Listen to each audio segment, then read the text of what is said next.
Molo ndoda ngakunceda. Hayi bo mhlekazi anguye kanti umlimzana egeza wena. Ewe ndinguye. Hayibo unganibuza njani ngoba ungandinceda? Kunguwe umuntu ondifoneleyo wathi namhlanje ndifike kwi-interview. Sendifikile ke. Hayibo ucungeza ku-interview unxibe ngalendlela. Hayi sondidlalisa la wena, sondidlalisa. Hayibo mhlekazi, awuzungixeba manxibe ntoni, ndinganxibi intoni. Kuba kaloku awukandiqasha, andikasebenzeli wena ngo.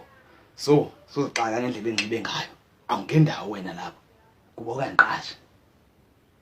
Ndiqala ukuyiva ke le. Hayi intsha rhaca intsha. Emfondini, uyafuna lo msebenzi nowufuna. Ufuna ngomna ndicenge wena, ndicengela uba mna ndibe sisigqina sakho. Ingathi uzoninika imali mahala. Andisisebenzele kuba nanzi ufike ndisebenze. Siwakhona uba ndikucenge. Bengacanga kuthiwa kuzorholela ningasebenzi kuphela ke. Awukwada mfondini, ayawukwada. Kutheni ukwada uhlobo? Ima ke ndoda. Sizoyenza le interview noba sizoyenza. Hayi mfondini. Ucimba senza ntoni ngoku?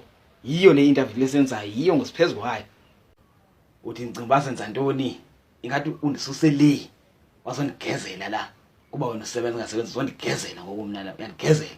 Ayikho interview nje la wena uyandigezela nje ngiqala kubi nje.